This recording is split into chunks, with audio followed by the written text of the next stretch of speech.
P ടിയിൽ July മാസം കുറച്ച് അപ്ഡേറ്റുകൾ വന്നിട്ടുണ്ട് എന്ന് നമുക്കറിയാമല്ലോ.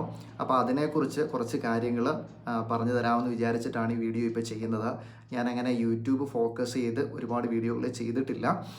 ഇൻസ്റ്റഗ്രാം ത്രൂ കാര്യങ്ങളെല്ലാം അപ്ഡേറ്റ് ചെയ്യാൻ ശ്രമിക്കാറുണ്ട്. എന്നാൽ പല സ്റ്റുഡൻസും റിക്വസ്റ്റ് ചെയ്തതുകൊണ്ടാണ് യൂട്യൂബിൽ അല്പം ഇൻഫോർമേറ്റീവ് കണ്ടൻറ് ഇടാം എന്നൊരു ചിന്ത വന്നത്.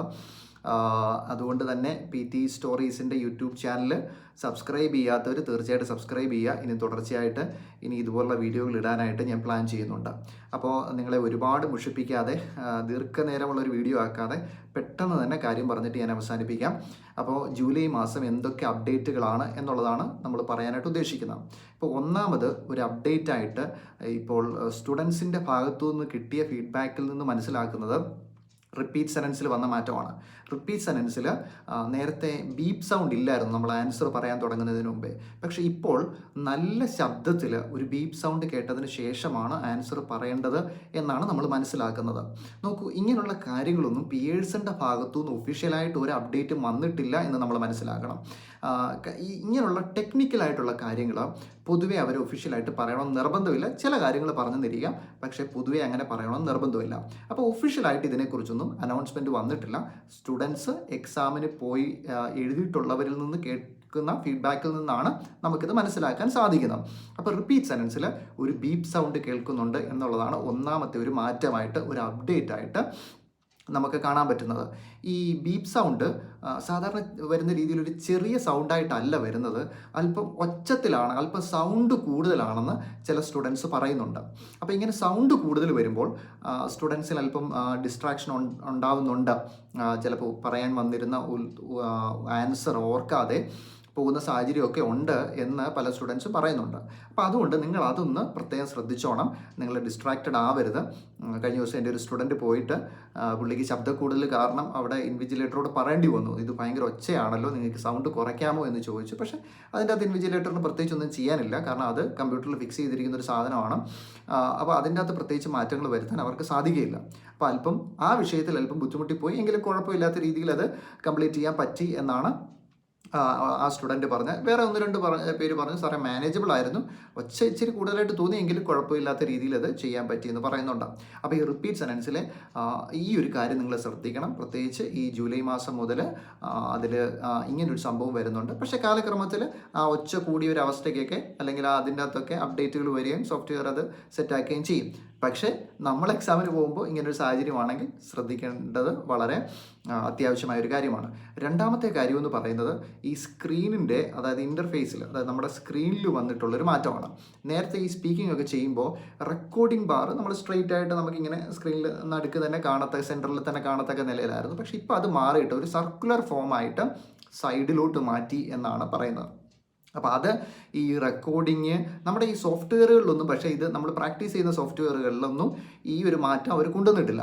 അപ്പോൾ അതുകൊണ്ട് തന്നെ സ്റ്റുഡൻസ് ഫെമിലിയർ അല്ലാത്തത് കൊണ്ട് എക്സാം ഹാളിൽ ചെല്ലുമ്പോൾ അവർക്കൊരു ചെറിയ എന്തുണ്ടാവുന്നു, ഒരു പാനിക്ക് പോലെ ഉണ്ടാവുന്നുണ്ട്. ഒരു ചെറിയ എവിടെയാണ് റെക്കോർഡിംഗ് തുടങ്ങിയോ ഇല്ലയോ എന്നറിയാൻ വേണ്ടി ഒരു സെക്കൻഡ് അങ്ങോട്ട് നോക്കുന്നു, അപ്പോഴത്തേക്ക് അശ്രദ്ധമാകുന്നു, കാര്യങ്ങൾ പൂർണ്ണമായി പറയാൻ പറ്റാത്ത സാഹചര്യങ്ങൾ വരുന്നു.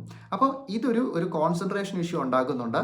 അപ്പോൾ അതുകൊണ്ട് ഇത് നിങ്ങൾ പ്രിപ്പയർഡ് ആയിട്ട് തന്നെ പോവുക, എങ്ങനെയാണ് സംഭവം എന്ന് നിങ്ങളൊന്ന് മനസ്സിലാക്കിയിട്ട് പോവുക. പക്ഷേ ഇതിനൊക്കെയാണെങ്കിലും നല്ല രീതിയിൽ അപ്ഡേറ്റുകൾ വരികയും മാറ്റങ്ങൾ വരികയും തീർച്ചയായിട്ടും അടുത്ത ദിവസങ്ങളിലുണ്ടാവും. ഇനി മൂന്നാമത്തെ കാര്യം എന്ന് പറയുന്നത് ഈ റൈറ്റ് ഫ്രം ഡിക്റ്റേഷൻ്റെ കാര്യമാണ്. റൈറ്റ് ഫ്രം ഡിക്റ്റേഷൻ ഭയങ്കര ഒരു പാനിക്കായിട്ട് കുട്ടികൾക്കിടയിൽ ഇപ്പോൾ അങ്ങ് പരന്നിട്ടുണ്ട്. അതിനുള്ളൊരു പ്രധാനപ്പെട്ട കാരണം എന്ന് പറഞ്ഞു കഴിഞ്ഞാൽ ഈ റൈറ്റ് ഫ്രം ഡിക്റ്റേഷനിൽ നമ്മൾ ഓഡിയോ കേൾക്കുന്നു, ആ കേൾക്കുന്ന ഓഡിയോ ടൈപ്പ് ചെയ്ത് വെക്കുന്നു. ഇതാണല്ലോ write from dictation. P T എക്സാമിൽ ഏറ്റവും ഇമ്പോർട്ടൻ്റ് ആയിട്ടുള്ള സെക്ഷൻസിൽ ഒന്നാണ് write from dictation. Write from ഡിക്റ്റേഷൻ്റെ മാർക്ക് ലിസണിങ്ങിനെ റൈറ്റിങ്ങിനെ എല്ലാം ബാധിക്കുന്ന കാര്യമാണ്. അപ്പോൾ അതുകൊണ്ട് തന്നെ അതിന് ഫുൾ മാർക്ക് മേടിക്കേണ്ടത് വളരെ ഇമ്പോർട്ടൻ്റ് ആയിട്ടൊരു കാര്യമാണ്. അപ്പോൾ കുട്ടികൾ അതിനുവേണ്ടി ഒരു ട്രിക്ക് ഉപയോഗിക്കുക. എന്താണ്, ഇപ്പം ഓഡിയോ കേട്ട ആ സെൻറ്റൻസ് മുഴുവനായിട്ട് കേട്ടില്ലെങ്കിൽ അവർ എക്സ്ട്രാ എന്തെങ്കിലും വാക്കുകളൊക്കെ ആഡ് ചെയ്യും. ഓണോ, ഇന്നോ, അറ്റോ, പട്ടോ എന്തെങ്കിലുമൊക്കെ ആഡ് ചെയ്ത് അവർ ആ ഒരു സെൻറ്റൻസ് ഫോർമേഷൻ കറക്റ്റ് ആക്കാൻ ശ്രമിക്കും. സോഫ്റ്റ്വെയറിലെ ഒരു ടെക്നിക്കൽ ഇഷ്യൂ കൊണ്ടാണ് അങ്ങനെ എക്സ്ട്രാ വേർഡ്സ് എഴുതിയാലും മാർക്ക് കിട്ടിക്കൊണ്ടിരുന്നത്. സ്റ്റുഡൻസിന് ഫുൾ മാർക്കൊക്കെ കിട്ടി പാസ്സാവുന്നവരുണ്ടായിരുന്നു ഈ ടെക്നിക്കൊക്കെ ഉപയോഗിച്ച്. പക്ഷേ ഈ ജൂലൈ മാസം തൊട്ട് ഇനി അങ്ങനെ എക്സ്ട്രാ വേർഡ്സ് എഴുതി കഴിഞ്ഞാൽ മാർക്ക് കുറയും എന്നുള്ളൊരു ചർച്ചയാണ് സ്റ്റുഡൻസിൻ്റെ ഇടയിൽ വലിയൊരു പാനിക് ആവാൻ കാരണം. അതിൻ്റെ ഒരു പ്രധാനപ്പെട്ട കാരണം എന്ന് പറയുന്നത് സ്റ്റുഡൻസ് പൊതുവെ വളരെ കോമൺ ആയിട്ട് ഉപയോഗിച്ചുകൊണ്ടിരിക്കുന്ന ഒരു വെബ്സൈറ്റ് എന്ന് പറയുന്നത് ആൽഫ പി ടി ആണ്. ഈ ആൽഫ പി ടിയിൽ എക്സ്ട്രാ വേർഡ്സ് ഉപയോഗിക്കുന്നതിന് അവർ മാർക്ക് കുറയ്ക്കാൻ തുടങ്ങി. എന്നിട്ട് അവരത് പബ്ലിക്കലി അനൗൺസും ചെയ്തു. ഇനി പിയേഴ്സല്ല നിങ്ങൾ എക്സ്ട്രാ വേർഡ്സ് ഉപയോഗിച്ച് കഴിഞ്ഞ് കഴിഞ്ഞാൽ നിങ്ങളുടെ മാർക്കിനെ അവർ ബാധിക്കും. മാക്സിമം പോയ 2-3 എക്സ്ട്രാ വേർഡ്സ് ഉപയോഗിക്കാവൂ. അതിൽ കൂടുതൽ ഉപയോഗിച്ചാൽ തീർച്ചയായിട്ടും നിങ്ങളുടെ മാർക്ക് പോകുന്ന അവർ ഒഫീഷ്യലി അനൗൺസും ചെയ്തു. അപ്പോൾ ഇത് വലിയൊരു പാനിക്കിന് കാരണമായി. സ്റ്റുഡൻസ് എല്ലാവർക്കിടയിലും ഭയങ്കര സംശയമായി. പക്ഷേ ഇതിൻ്റെ അകത്ത് എൻ്റെ ഒരു ടേക്ക് എന്ന് പറഞ്ഞാൽ, എൻ്റെ ഒരു ഒപ്പീനിയൻ എന്ന് പറഞ്ഞു കഴിഞ്ഞാൽ, ഞാൻ സ്റ്റുഡൻസിനോട് പറയുന്ന കാര്യം, ഈ സംഭവങ്ങളൊക്കെ വരുന്നതിന് മുമ്പാണെങ്കിൽ പോലും, ഞാൻ നേരത്തെ ആണെങ്കിൽ പോലും ഈ എക്സ്ട്രാ വേർഡ്സ് ആഡ് ചെയ്യുന്നതിനെ ഞാൻ പ്രോത്സാഹിപ്പിക്കാറില്ലായിരുന്നു. കാരണം എന്ന് പറഞ്ഞു കഴിഞ്ഞാൽ, ഇപ്പം ഡിസ്ക്രൈബ് ഇമേജിലും റീട്ടൺ ലെക്ചറിലും അവർ ഹ്യൂമൻ എക്സാമിനേഴ്സിനെ കൊണ്ടുവന്നു. അത് അവർ ഒഫീഷ്യലി അനൗൺസ് ചെയ്തു. പിയേഴ്സൺകാർ ഒഫീഷ്യലി അനൗൺസ് ചെയ്തു ഇത് ഹ്യൂമൻ എക്സാമിനേഴ്സ് ഇനി മുതൽ ഉണ്ടായിരിക്കും എന്നുള്ളത്. അതൊരു ഒഫീഷ്യൽ അപ്ഡേറ്റ് ആയിട്ട് വന്നു. പക്ഷേ കമ്പ്യൂട്ടറിൽ വരുത്തുന്ന ടെക്നിക്കലായിട്ടുള്ള മാറ്റങ്ങൾ അവർ ഒഫീഷ്യലി പബ്ലിക്കായിട്ട് അനൗൺസ് ചെയ്യണമെന്നില്ല. ഇതൊക്കെ ടെക്നിക്കലായിട്ട് വരുത്തുന്ന മാറ്റങ്ങൾ, എക്സ്ട്രാ വേർഡ്സ് ആഡ് ചെയ്ത് കഴിഞ്ഞ് കഴിഞ്ഞാൽ അല്ലെങ്കിൽ അവർക്ക് അത് എന്ത് ചെയ്യും, മാറ്റം വരുമോ, സ്കോറിൽ മാറ്റം വരുമോ എന്നുള്ളതൊക്കെ ടെക്നിക്കലായിട്ടുള്ള കാര്യങ്ങളാണ്. അപ്പോൾ ഇങ്ങനെ ടെക്നിക്കലായിട്ടുള്ള കാര്യങ്ങൾ അവർ ഒഫീഷ്യലി അനൗൺസ് ചെയ്യണമെന്ന് യാതൊരു നിർബന്ധവും ഇല്ല. അപ്പോൾ ഇതുകൊണ്ട് തന്നെ ഞാൻ കുട്ടികളോട് നേരത്തെയും പറയാറുണ്ടായിരുന്നു, കഴിവത് എക്സ്ട്രാ വേർഡ്സ് ആഡ് ചെയ്യാതിരിക്കും നല്ലത്. നിങ്ങളത് പ്രാക്ടീസ് ചെയ്യും, പഠിക്കുക, കേൾക്കുന്ന അതുപോലെ ടൈപ്പ് ചെയ്ത് വെക്കുക, നിങ്ങൾക്ക് ഫുൾ മാർക്കും കിട്ടും എന്ന് ഞാൻ കുട്ടികളോട് പറയാറുണ്ടായിരുന്നു. പക്ഷേ സ്റ്റുഡൻസിനോട് ഞാൻ പറയും, ഇതൊരു ഓപ്ഷനാണ്, നിങ്ങൾക്ക് വേണമെങ്കിൽ എന്ത് ചെയ്യാം, എഴുതാം. ഇപ്പോൾ എല്ലാവർക്കും എല്ലാം ഒരേപോലെ കിട്ടണമെന്നില്ലല്ലോ. അപ്പോൾ അങ്ങനെ കിട്ടാത്തവർക്കാണെങ്കിൽ എക്സ്ട്രാ വേർഡ്സ് ഒക്കെ ആഡ് ചെയ്ത് മാർക്ക് കിട്ടാം എന്ന് പറയാറുണ്ട്. അങ്ങനെ സ്റ്റുഡൻസ് എക്സ്ട്രാ വേർഡ്സ് ആഡ് ചെയ്യുകയും അവർക്ക് മാർക്ക് കിട്ടുകയും ചെയ്യുന്നൊരു സാഹചര്യമായിരുന്നു. അങ്ങനെ തന്നെയാണ് സംഭവിച്ചുകൊണ്ടിരുന്നത്. ഞാൻ പ്രോത്സാഹിപ്പിക്കാറില്ലായിരുന്നെങ്കിലും ഇങ്ങനൊരു സംഭവം ഉണ്ടെന്ന് പറഞ്ഞു കൊടുക്കും, കുട്ടികളത് ചെയ്യുക, എക്സ്ട്രാ വേർഡ്സിന് മാർക്ക് കിട്ടുകയും ചെയ്തിട്ടുണ്ട്. അപ്പോൾ ഇനി മുതൽ അത് പറ്റില്ല എന്നാണ് ആൽഫ പി ടിക്കാരും അങ്ങനെയുള്ളവരൊക്കെ പറയുന്നത്. പക്ഷേ കഴിഞ്ഞ ദിവസവും, അതായത് ഈ അടുത്ത ദിവസങ്ങളിലും ഞങ്ങളുടെ പി ടി സ്റ്റോറീസിൻ്റെ, അതായത് എൻ്റെ സ്റ്റുഡൻസ് എക്സാമിന് പോവുകയും അവർ എക്സ്ട്രാ വേർഡ്സ് ആഡ് ചെയ്ത് അവർക്ക് നല്ല മാർക്ക് കിട്ടുകയും ചെയ്തിട്ടുണ്ട്. ഇത് പരമമായൊരു സത്യമാണ്.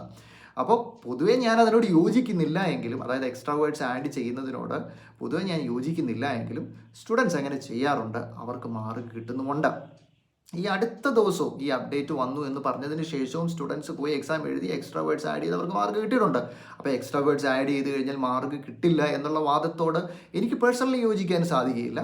പക്ഷേ ഇൻ ദ ലോങ് റൺ അവരതിന് മാറ്റം വരുത്തിയേക്കാം. അതായത് ചിലപ്പോൾ ഇനി അടുത്ത ആഴ്ച തൊട്ട് അവരെന്ത് ചെയ്യുന്നു, എക്സ്ട്രാ വേർഡ്സ് ആഡ് ചെയ്യുന്നവരുടെ മാർക്ക് കുറച്ചെന്നിരിക്കാം. നമ്മളത് അറിയണമെന്ന് പോലുമില്ല, അവരങ്ങ് മാറ്റം വരുത്തുന്നിരിക്കുക. ഇപ്പോൾ ഒരു സ്റ്റുഡൻറ്റ് എക്സ്ട്രാ വേർഡ്സ് ആഡ് ചെയ്യാം എന്നുള്ളൊരു ചിന്തയോടായിരിക്കും എക്സാമിന് പോകുന്നത്.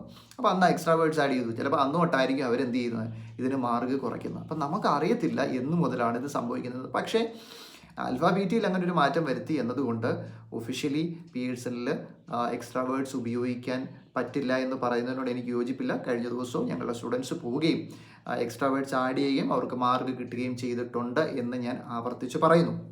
പക്ഷേ ഇൻ ദ ലോങ് റൺ ഇതിനൊക്കെ മാറ്റം വരും. എക്സ്ട്രാ വേർഡ്സ് ആഡ് ചെയ്യുന്നതിനൊക്കെ മാർക്ക് പോകുന്ന സാഹചര്യം വരുമെന്ന് തന്നെ ഞാൻ വിശ്വസിക്കുന്നു. കാരണം അതൊരു ടെക്നിക്കലായിട്ടൊരു കാര്യമാണല്ലോ. ആ സോഫ്റ്റ്വെയറിൻ്റെ ഒരു ന്യൂനതയെ കാണിക്കുന്നൊരു കാര്യമാണ്. ആ സോഫ്റ്റ്വെയറിൻ്റെ ഒരു പോരായ്മ കൊണ്ടാണ് എക്സ്ട്രാ വേർഡ്സ് ആഡ് ചെയ്യുമ്പോൾ മാർക്ക് കിട്ടുന്നത്.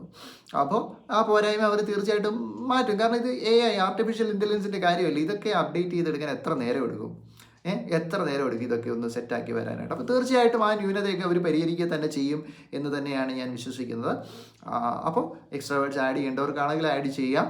പക്ഷേ നിങ്ങളത് നിങ്ങളുടെ യുക്തി അനുസരിച്ച്, ലോജിക്ക് അനുസരിച്ച് ചെയ്യാൻ ശ്രമിക്കുക.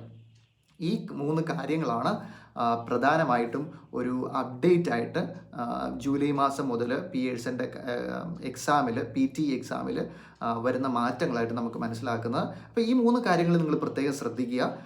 ഇതിൻ്റെ അകത്ത് ഒരു അമിതമായിട്ട് വറിയേഡ് ആവേണ്ട അല്ലെങ്കിൽ പ്രയാസപ്പെടേണ്ടതായിട്ടുള്ള കാര്യമൊന്നുമില്ല.